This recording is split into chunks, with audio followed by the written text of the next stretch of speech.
plus. Donc Dorothée, société Doliste. Donc Doliste, pour quelle raison?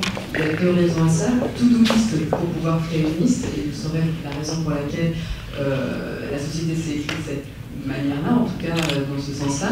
Il y a également Denis Olivier qui a créé en fait le logiciel, donc forcément Dolist et Dolist en anglais qui veut dire créer une liste, tout simplement. La société en fait a été créée en 2000. Si par exemple il y avait, en 2000 c'était plutôt une solution qui permettait, une solution logicielle en mode SaaS, qui permettait d'envoyer une campagne email, c'est-à-dire que les clients avaient la possibilité d'importer leur base de contact, créer un message en format HTML, donc le format email, et ensuite diffuser. Et il y a tout le côté comportemental qui est intéressant, c'est-à-dire que vous savez qui a ouvert, qui a cliqué sur quel lien.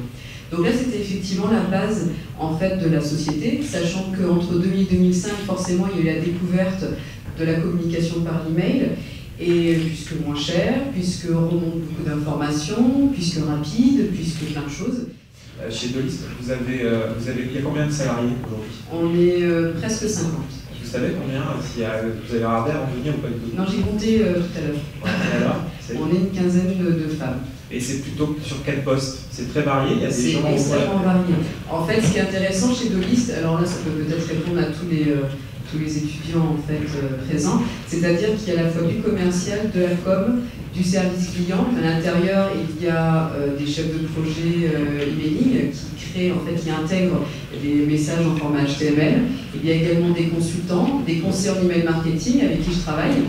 Et il y a également le support, formation et enfin la technique, où vous avez des développeurs en point. Vous ressentez une tendance à la féminisation de ces postes-là, ou est-ce que ce sont déjà des postes qui sont très féminisés sur le marketing? Et moi, de l'expérience, j'ai le sentiment quand même qu'on voyait,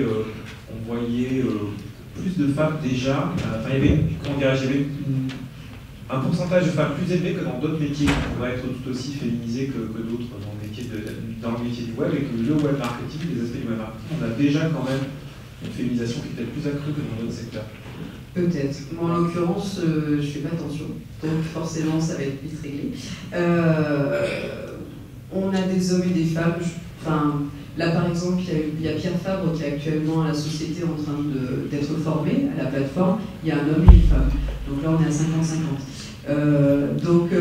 Non, très souvent on dit que le marketing, parce qu'il y a le côté un petit peu peut-être créatif, toutes ces choses-là, ou peut-être communication, ou peut-être dans l'édito également, le côté éditorial, qui fait que les femmes s'orientent plus parce qu'elles aiment la plume, elles aiment...